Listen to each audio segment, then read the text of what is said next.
How high is the bar to ordain? I think I've been asking a version of that question since my first visit here in winter of 2017 going into 2018. I had only taken refuge about 1 month beforehand, formally, and I had learned about the Abbey through meeting venerable children and venerable Damcho the prior winter. And I loved my time here, and on the way back in the airport, I bought a little journal with Buddha on its cover, and the first thing I started writing down was, things I need to work on before I think about ordaining. And so there was an aspect of ordination fever there. There was also this aspect of looking at myself, my practice, how I engaged with the world, and seeing if I want to move towards ordination, here's the list of things I should work on. So my second visit was about a year later. And I remember having this feeling, it's like, do I dare say anything about my interest in monastic life? There was almost this sense of fear or embarrassment. It was like I had this precious jewel, and if I showed it to anyone, they might break it. And not, obviously here, not in telling me, oh, you don't want to ordain, but that somehow they would tell me, oh, well, you're not blank enough.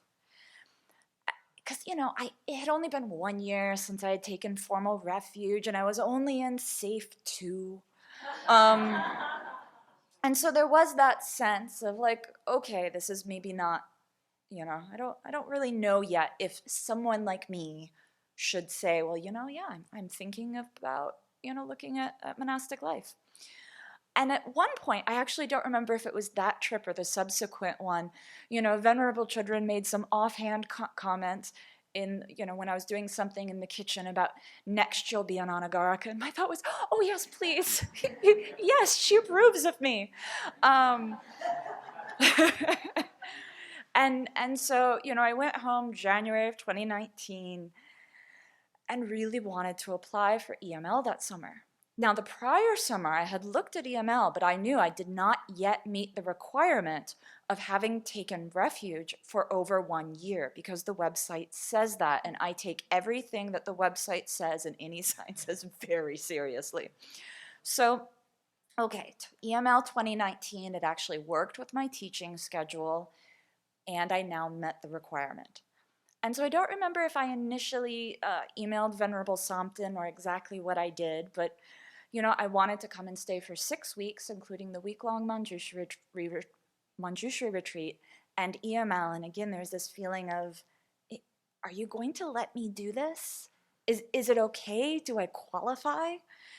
And the answer was yes. And it's funny, I actually still have these files on my computer. So I was going back and looking at the long applications that I filled out for all of these trips. There's lots of questions, and I could see, and I know I'm not alone in this, viewing the long app is almost like submitting a resume. Like, not only have I attended this retreat, but I've also read so many books. Would you like to know all of the books I've read? I promise I'm really a Buddhist.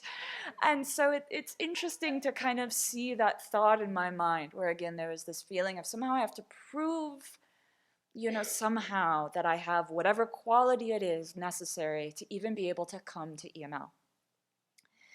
And one of the big concerns I had once I knew I was allowed to come to EML about monastic life was knowing that there are many monastics who unfortunately end up going back to lay life. And certainly we can think of some very impressive scholars, some geshes, some of whom I knew personally, who were incredible practitioners and yet had made the decision after being ordained for some time to leave monastic life. And so I really wondered, it's like, why do I think I can do this and take robes and stay in robes if those people who I respect so much haven't? And so that was something that I felt like I really got a good answer at EML. That idea that what does it take to stay in robes? Well, create the causes to stay in robes. Make aspirational prayers to stay in robes, set up your life in a way that you are maintaining precepts, such as living in community really helps, Be careful of even starting to slip down those paths that might take you to breaking your precepts or meeting someone that you think will actually bring you true lasting happiness. So walking away from EML that year, I kind of had that sense of, okay, maybe I can do this. This isn't some insurmountable task to take ordination and keep it, though obviously that takes effort. So, okay, I left feeling a little bit better that, my toes are in the water and no one screamed at me to get out of the pond. So I'll eventually explore this more. And so at that point, it's like going to a carnival when you were little, and some of those rides, there's like that bar that's like, you must be this tall to ride this ride. So at this point, I feel like, okay, I'm finally above there. I'm allowed to ride the ride. And so then, a few months, well, almost a year later, with COVID hitting, I reached the point that I thought, it's time to quit my job. I see that the plans I've made are falling apart because everything in samsara is uncertain. It might be a good idea to move to the Abbey and really pursue this monastic life thing, or at least initially explore it more thoroughly by living at the Abbey and taking anagarika. So again, I don't remember exactly what my first step was, if it was to email Venerable Samten or Venerable Chudrin, but sending that email, I think it took me 3 or 4 days to write the email, edit the email, and finally hit send. And I think fairly quickly I got a reply that was something along the lines of, yeah, okay, let us know the details when you have them. And I think I replied saying, do you understand I'm asking to move in? Really? Are you really okay with this? Do you see what I'm actually saying? Because again, I still had that feeling of, am I missing some quality needed? And I'm not exactly sure what quality I thought I was lacking. I think there was an aspect of thinking that I didn't have enough conviction yet, right? That there's certain aspects of the Buddhist worldview that I am still working on. I don't have 100% conviction in every single aspect of it. I don't think I could successfully defend every piece of it in debate. But I wanted to become someone who had that conviction, and I saw that coming to this community, ordaining, would be the best way to do that rather than staying in lay life where I would probably never get to 100% conviction. And then it's like, okay, yes, I've taken the 5 lay precepts, but I haven't held them perfectly. I don't have perfect ethical conduct.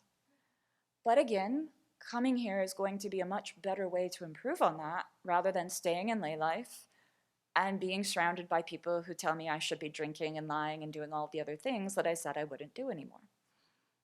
Maybe I thought that I needed to study a lot more. I didn't have the tenets mastered yet. I was not fluent in Tibetan.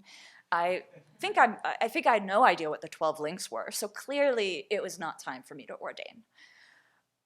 Maybe it was because I hadn't taken enough tantric initiations. I felt like I needed to be some sort of highest yoga tantra practitioner first.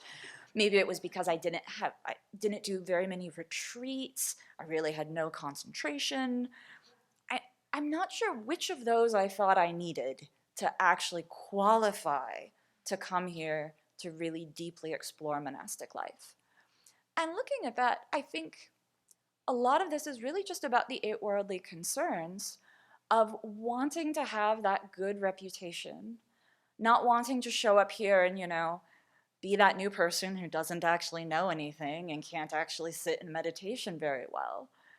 And that fear of the criticism of people, sometimes saying, oh, wait, you don't deeply believe that, the hell realms exist however many yojanas below the surface of the earth? Really? So yeah, looking back on it now, I think a lot of it was about the 8 worldly concerns. And interestingly, that very initial list I made back in 2017, a lot of the items on that list were actually a little more helpful. Things like really trying to get the relationships with my parents very clear, getting to the point of having at least stronger conviction in certain aspects. So there were certain things that were important for my path to pursuing monastic life, but at least this question of like, am I blank enough? Am I Buddhist enough, good enough, whatever that might be? Am I actually clearing the bar? Most of that was just about reputation and criticism and praise. So what actually is the bar? Because certainly not everyone can just walk in off the street and ordain. Some people try, it doesn't work. And one is obviously having taken refuge. And the EML website says, you should have taken it a year ago, but that's not held for everyone. But you do at least need to have that basic sense of refuge, and not just going through the ceremony, but really having that deep refuge in your heart. And as Geshe-la was explaining, we need to know what that means, and it's not just bowing to a statue. And then taking the 5 precepts, I think, is a pretty good basic standard that once you come and live here, you must live within the 5 precepts. So if you haven't practiced doing that in the outside world, it seems like it could be really difficult for you to move here and suddenly be hit in the face with that, and then taking anagarika's the 8 precepts. And then, of course, here at the Abbey, we have that sense of age. But even the Buddha did set a bar for the age of people ordaining. And I want to talk about the lower bar. Again, that notion of how tall do you have to be to ordain? And there's actually 3 categories of novices. And there's kind of the normal novice, Shramaneri or Shramanera, would be between the age, and I think this is Tibetan calculatings, of age 14 to 19. So that includes the 1 year that you were in your mother's womb. So by American standards, the age 13 to 18. You're looking at me strangely, is this right?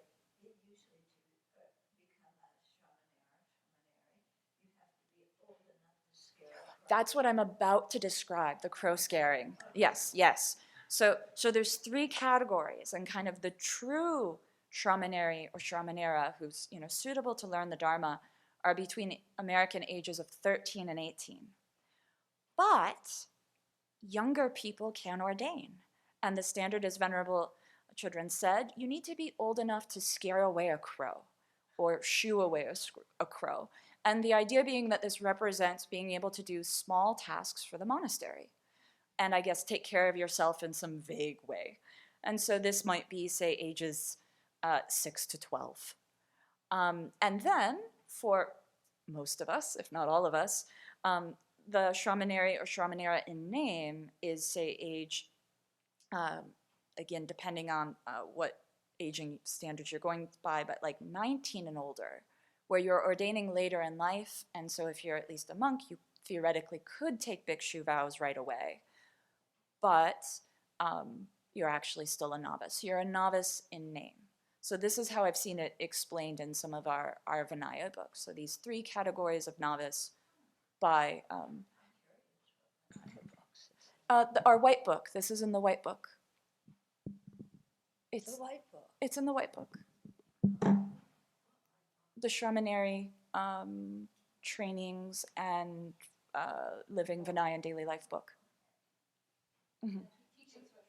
Yeah, thank you. This is how it's explained at the ordination. Yes. What? This is how they explain it at the ordination. So this is Chinese tradition. Yes. So this is yeah. Yes. Sorry.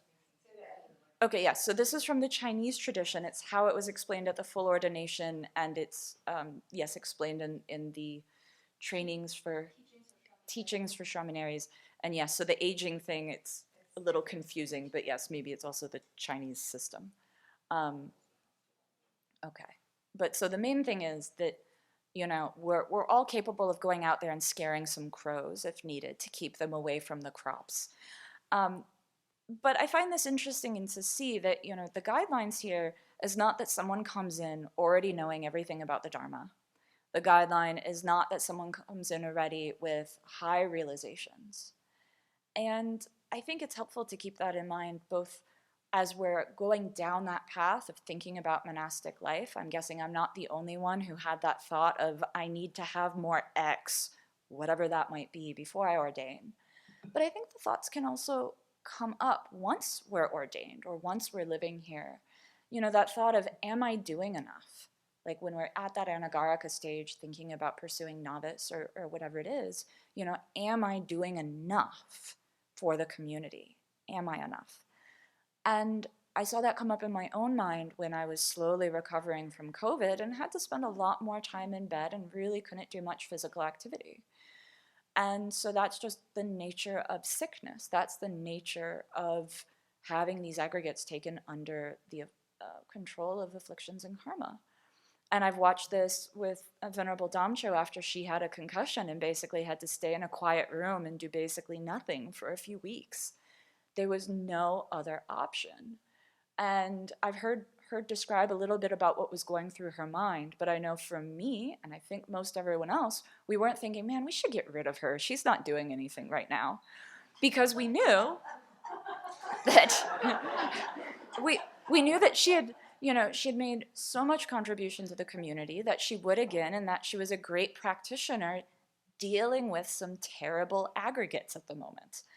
And now there's a few members in the community who are getting older and maybe having surgeries or finding their physical capacities a little bit limited, more to being like a mere mortal rather than some of the like super women we saw out in the forest. And so this is, sickness and aging. This is just what's going to happen with our aggregates. So even once we get into robes, there's still going to be that little question of, am I doing enough? Am I studying enough? Have I learned enough? Whatever it is. And we can go out, we can scare a crow if necessary, and we can know that we are doing our best to practice. We're not here to be perfect, and we might not attain perfection in this life. So we can just really focus on doing our best, knowing that this is the path by which we can be of greatest benefit to others.